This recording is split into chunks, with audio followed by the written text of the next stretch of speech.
কেয়া বললো আপনি আমার সাথে কি নাকি গুরুত্বপূর্ণ কথা বলবেন, আমি তো শুনে অবাক হলাম। কেন অবাক হলেন কেন? না মানে আমার সাথে আসলে কেউ তেমন কোনো গুরুত্বপূর্ণ আলোচনায় শেয়ার করে না আর কি। আমার পরিচিত যারা আছে তাদের সবার ধারণা আমার মানসিক ওজন কম, মানে আমি একটু হালকা টাইপের মানুষ, তাই আমার গুরুত্ব দেয় না। আপনার সম্পর্কে আমার এমন ধারণা, তবে আপনি মানুষ ভালো। কিভাবে বোঝেন? গত 6 মাস আমি আপনাকে পর্যবেক্ষণ করেছি। আপনি কোথায় ফেসবুকে কি পোস্ট করছেন আমি সব লক্ষ্য করছি। আর পোস্টে কি রিয়েক্ট দিয়েছেন, কি কমেন্ট করেছেন আমি সব দেখেছি। যদিও আপনি মানুষের পোস্টে খুব বেশিটা কমেন্ট করেন না। আমি আসলে অতটা ফেসবুকে অ্যাক্টিভ না আর কি। আপনি আমাকে পর্যবেক্ষণ কেন করছেন? সেটা বলছি পরে। তার আগে আপনি আমাকে বলুন আমার সম্পর্কে আপনি কি জানেন। না মানে তেমন কিছু জানি না।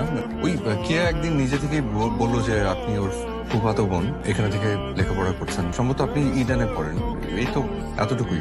আচ্ছা আমি দেখতে কেমন? দুনিয়ার সব মেয়েই তো দেখতে সুন্দর। আমি দুনিয়ার সব মেয়ের কথা জিজ্ঞেস করি নাই, আমি জিজ্ঞেস করি